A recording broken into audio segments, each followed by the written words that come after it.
अनिल जी, पहला सवाल तो यही है, प्रधानमंत्री का कहना अनिल भाई, जिन्होंने आपको युवा अवस्था से देखा है, काफी यंग एज से देखा है, उनका भाई कहना काफी करीबी दिखाता है। नहीं, देखिए, प्रधानमंत्री जी के वो हर आदमी करीब है जो मेहनत करता है, जो ईमानदारी से काम करता है, जो परिश्रम की पराकाष्ठा करता है, जो भी कार्यकर्ता पार्टी को, समाज को बढ़ाने के लिए काम करता है, वो सब उनके नज़दीक है।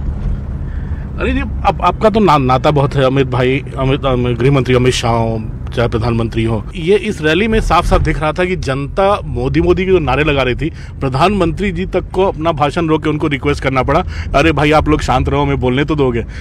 उत्तराखंड बहुत लॉयल है प्रधानमंत्री के लिए, बहुत पॉपुलर है। देखिए, ये इसको आप ऐसे अगर देखेंगे कि ये टू वे है, वन वे नहीं है। प्रधानमंत्री जी उत्तराखंड के लोगों को बहुत प्यार करते हैं और उत्तराखंड के लोग भी प्रधानमंत्री जी से उतना ही प्यार करते हैं। ये टू वे है। प्रधानमंत्री जी का कनेक्ट उत्तराखंड के लोगों के साथ और उत्तराखंड का लोगों का कनेक्ट प्रधानमंत्री जी के साथ, दोनों है।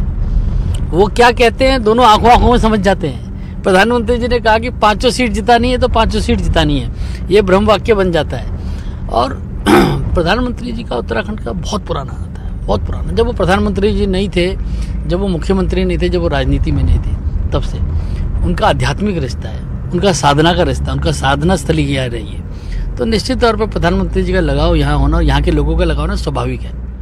जब प्रधानमंत्री कहते हैं उत्तराखंड में 500 सीटें या आपकी बार 400 पार, तो कई विपक्ष कहता है कि कहाँ से इतनी सीटें आएंगी। अनिल जी, कहीं कोई डाउट है कि सीटें कम रही हैं या कहीं कोई मुश्किल है?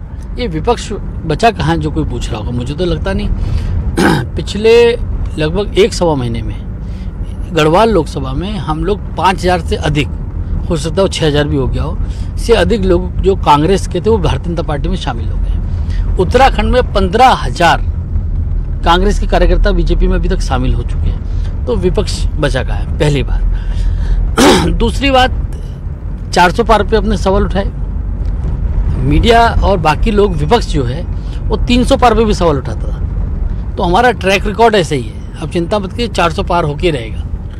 तो 400 पार में अनिल जी एक और सवाल उठता है कि गढ़वाल की जनता को आपको चुनकर भेजेगी, प्रधानमंत्री का आप पर भरोसा है, अमित शाह गृह मंत्री जो उनका आप पर काफी भरोसा है, स्मृति ईरानी जी जो एक पार्टी की काफी स्टार प्रचारक हैं, वो आपके नॉमिनेशन में साथ आई। तो गढ़वाल की जनता को जो विकास कार्य चल रहा है उसको आगे बढ़ाने के लिए आपसे बड़ी उम्मीदें हैं। तो अब भविष्य में क्या भूमिका देख रहे हैं, इतने जब सारे लोग यहाँ पर आपको इतना मानते हैं, इतना प्यार करते हैं, आपके काम की इज्जत करते हैं? तो देखिए, ये उत्तराखंड में विकास हम लोगों को करने का हमारा लक्ष्य है। और जो भारत सरकार में, क्योंकि मैं केंद्रीय बीजेपी में मैं पदाधिकारी हूँ और इस कारण से सभी लोगों से मेरे बहुत ही मधुर संबंध है। अगर मेरे संबंध उत्तराखंड के विकास में काम आए, उत्तराखंड के जन कल्याण में काम आए, उत्तराखंड की समस्याओं के समाधान में काम आए, तो मैं तो अपने आप को बड़ा सौभाग्यशाली समझूंगा कि मेरे संबंध अगर राज्य के लिए काम आ रहे हैं, तो बहुत अच्छी बात है मेरे लिए। तो 2003 में मुझे याद है अनिल जी, आपको टिकट मिला था, लेकिन आपके जो कई तथाकथित शुभचिंतकों की कमी नहीं रहती है कभी भी, जो हम लोगों ने देखा है, क्योंकि आपका करियर हम लोग भी साथ साथ काफी दिनों से देखते हुए बड़े हैं 2003 में। लेकिन आप जो आपका जुझारू, जो आपका नेचर था, उस समय नजर आया था जब आप सुप्रीम कोर्ट जाकर उस चुनाव को आपने नर एंड वॉइड करवाया था। वो जुझारू अनिल बालूनी है अभी भी? देखिए, मेरी किस्मत में बहुत सारी चीज़ें लिखी है, तो मैं करना होता है। मैं 2002 की बात है वो, मैं 2002 में कोटद्वार विधानसभा से भारतीय जनता पार्टी का प्रत्याशी था और वहाँ पर मेरे नॉमिनेशन पेपर्स में गड़बड़ कराई गई। उसके बाद सुप्रीम कोर्ट में भारत के चीफ जस्टिस ने उस चुनाव को रद्द किया। फिर 2005 में मैं दोबारा लड़ा। तो मैं अपनी चीज़ों में काम करने में जुझारू रहता हूँ और मैं सुप्रीम कोर्ट तक छोड़ा नहीं। मैं भारत के चीफ जस्टिस की कोर्ट से मैं इस चुनाव को रद्द करा के आया। तो उसके बाद फिर दोबारा चुनाव हुआ, फिर कांग्रेस की सरकार थी यहाँ। तो मेरे साथ तो ये सब चलता है और मैं इसी के लिए बना हूँ, इसलिए कोई दिक्कत नहीं है। तो जुझारू अनिल बालूनी से अब गढ़वाल की जनता क्या उम्मीद करे?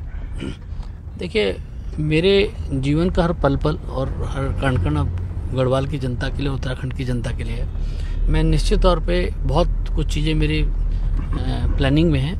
मैं आने वाले समय में उत्तराखंड में, गढ़वाल में पलायन रोकने के लिए एक बिल्कुल महायुद्ध की शुरुआत करने वाला हूँ। और निश्चित तौर पर आप मान के चलिए कि इस पलायन को, देवभूमि को, यहाँ के पलायन को रोकने के लिए जो जो काम है वो सब करूँगा और भगवान ने चाहा तो मैं सफल भी होऊंगा।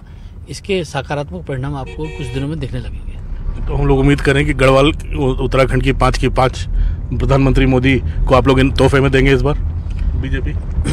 देखिए 5 की 5 तय है।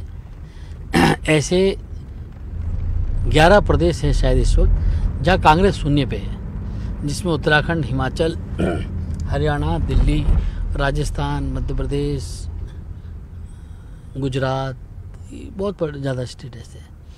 आप मान के चलिए इस बार वो 11 राज्य जो हैं वो 13 होने वाले हैं क्योंकि बंगाल में एक अधीर रंजन चौधरी जीते तो जो इस बार वो सीट भी चले जाएगी, उड़ीसा में भी एक सीट नहीं रहेगी, तो ऐसे में 13-14 राज्य हो जाएंगे जहाँ कांग्रेस शून्य पे होगी। लोग जानते हैं कि अपना वोट खराब नहीं करना है, सब जानते हैं, पूरा उत्तराखंड भी जानता है, पूरा देश जानता है अपना वोट खराब नहीं करना है। कोई अपना वोट खराब नहीं करने वाला, भारतीय जनता पार्टी को वोट देने वाले हैं। और केंद्र में क्या भूमिका हम लोग उम्मीद करें, जो आपके पुराने दोस्त हैं, सहयोगी है? देखिए जो भूमिका होगी वो तो खैर समय बताएगा लेकिन ये बात तय है कि भारत सरकार का कोई भी बड़ा आदमी कोई भी बड़ा मंत्री, हर आदमी, हर मंत्री उत्तराखंड के गढ़वाल के हर देरी पे खड़ा रहेगा, दरवाजे पे खड़ा रहेगा।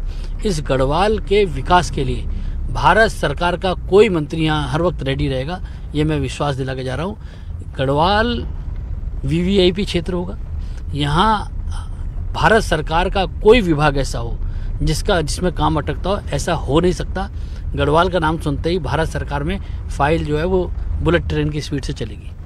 शुभकामनाएं अनिल जी, न्यूज़ 18 की तरफ से। बहुत धन्यवाद आपका।